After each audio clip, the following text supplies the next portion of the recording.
was a band of people that came by, and they had the commission from the person who sent them, the authority, to buy slaves. And so they saw Joseph down there, and the brothers said, well, we will sell him to slavery. And so they did. They sold him. The band of Midianites sold their brother to him. And so they took him away, and now they're thinking, oh, now he's out of our hair. Now he's out of sight, out of mind, you know. And then they thought, well, what are we going to tell our father? So then they took his coat, and they put the blood of an animal on the coat, and they brought it to their father, and they said, whose is this? Of course, they knew whose it was. And he knew that it was Joseph's coat. And so they led him to believe that Joseph had been killed by a wild animal. So there's another lesson there. Be careful about going along, letting your emotions get a hold of you, and then trying to do something, and then to lie about it. And so they came and they lied to their father. One of the lessons in here is, going before that, not lying to their father, but another one is that at least there was the brother that did try to devise a way to come and rescue him. And we should try to find ways to rescue people, should we not? Whenever they, well, you know, none of us are perfect. We've all had our bad days, and we've all made our mistakes. And I'm thankful that there have been times that people have forgiven me and prayed for me and given me other chances. So he did try to rescue him. Okay, so here's the story of Joseph. So he gets sold, and he's brought before the master of the household. His name is Potiphar. And Potiphar, I don't know how many times he takes notice of his servants, but he took notice of Joseph. And Joseph, while he was in slavery, instead of doing all the reactions to that he could have, he evidently tried to make the best of the situation where he was. And the master took notice of that.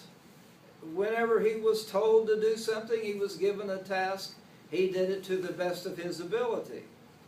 And the master rewarded him. And pretty soon he began to promote him among the servants, and he promoted him to where he was second in command over his household, over his affairs, helped with the money affairs, helped with all the business dealings, helped with all of that. And so you had the promotion that took place in the life of Joseph. Some of the lessons there is, do what you can where you are. I think we have an example of somebody doing that, that we know very well. And it started a Bible study and the situation that he's in. And other people have come and been involved in that. Well, you know, talk about our brother Sam. He could be just feeling sorry for himself. He could be causing all kinds of trouble and all kinds of stuff like that. But instead, do what you can. And came, and just think of the ministry that's taken place there, the people that have come to the Lord as a result of doing that. But anyway, he was there in this situation. He got promoted.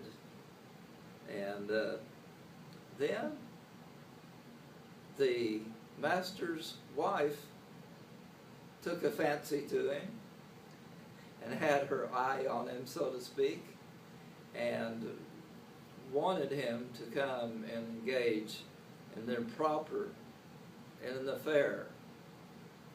And he said, no, I cannot do that.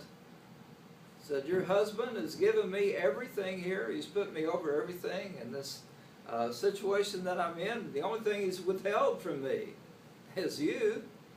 And he said, I'm not going to do that. And so it prevailed after time. She kept trying to seduce him.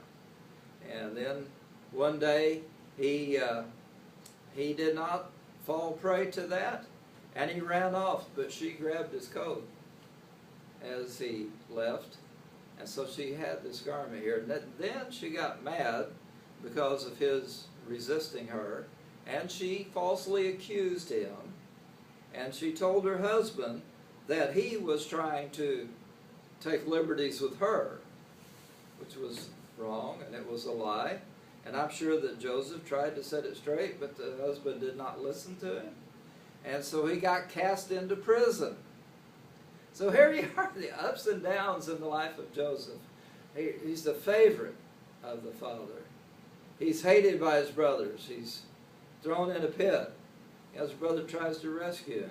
He's sold into slavery. Then he comes up through the ranks. He's promoted. God seems to be blessing in doing that. Then he's falsely accused. He's put in prison. Is life like that? Ups and downs? Roller coaster life? That's Joseph going along. And you had the false accusation that was there, and he could not overcome it. He was thrown into prison. While he was in prison, again, he evidently made the best of where he was with what he had to work with. And the guy that was in charge of the prison, I guess you have, nowadays you have those that can be trusted. Sometimes I think the term is even a trustee or something like that. And so they noticed Joseph, that he could be trusted. And he is promoted above the rest of the prisoners. I don't know if he went in there and he looked around and he said, "Hey guys, this place is a mess. Let's get a mop and let's clean it up." I don't know. He might have done something like that. But whatever he did, the keeper of the prison took notice of it, and he was promoted. And so he was in charge, even though he was still in the prison. And two of Pharaoh's employees, Pharaoh got mad with them and had them thrown in prison. And the two of them had dreams. And dreams play a lot in the story of Joseph. Now, you got to be careful about your dreams. We do. And if you have a dream that comes from God, you need to make sure it comes from God. And one of the ways to do that, if it does not contradict Scripture, it might be coming from God. But anyway, he had a dream, and these two men had a dream. And he came to them, I'm trying to remember who the two men were. One of them was the butler, and the other one was the baker, butler and the baker. No candlestick maker, but a butler and a baker. And anyway, for one of them, he told his dream, and Joseph said, "Oh, you're going to be restored to your position in 3 days." And the man said, "Oh, okay, good." Well, the other one, hearing that dream was good, told his dream, and Joseph said, "Your outcome is not going to be quite so great." And I see, Rhonda, you were close to that verse there, or are you? I thought you were. Where he told the dream. Mm-hmm. And what was the outcome? 3 days he was going to be killed. Okay. I couldn't remember if it said he was going to lose his head or what. But anyway, in 3 days he was going to be killed. Huh? It was by cutting off his head. Okay, and that's what happened. So 3 days he was killed. The other one was released. And he forgot what Joseph did for him.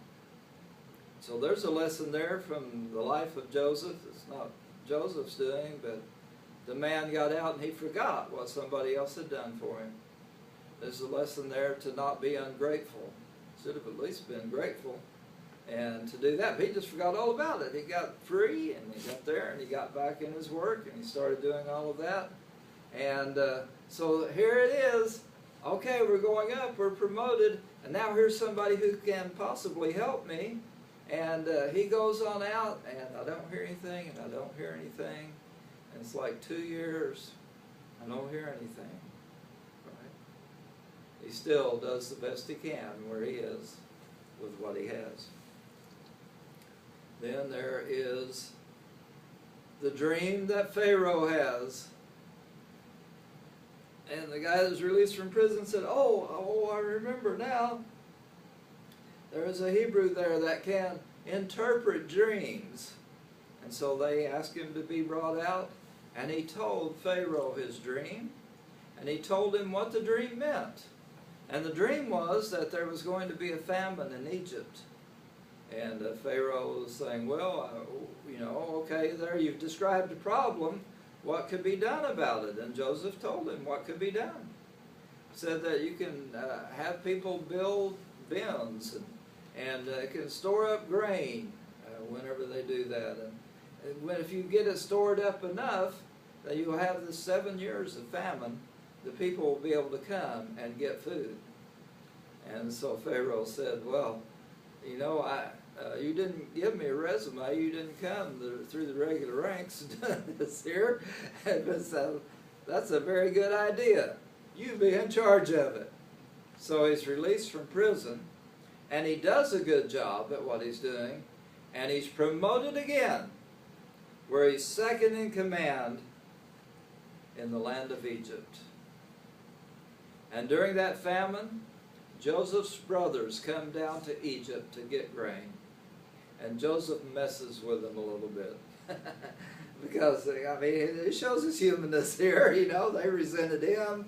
They sold him into slavery and all of that. And so whenever they came, they didn't know who he was. They didn't recognize him. And so he had them set this table, had them all with the table setting and all of that.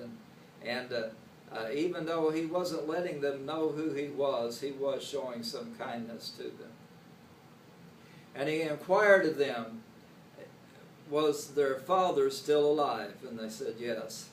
And he said, what about, they're inquiring about the family, the younger brother, is his younger brother still alive? And they said, yes.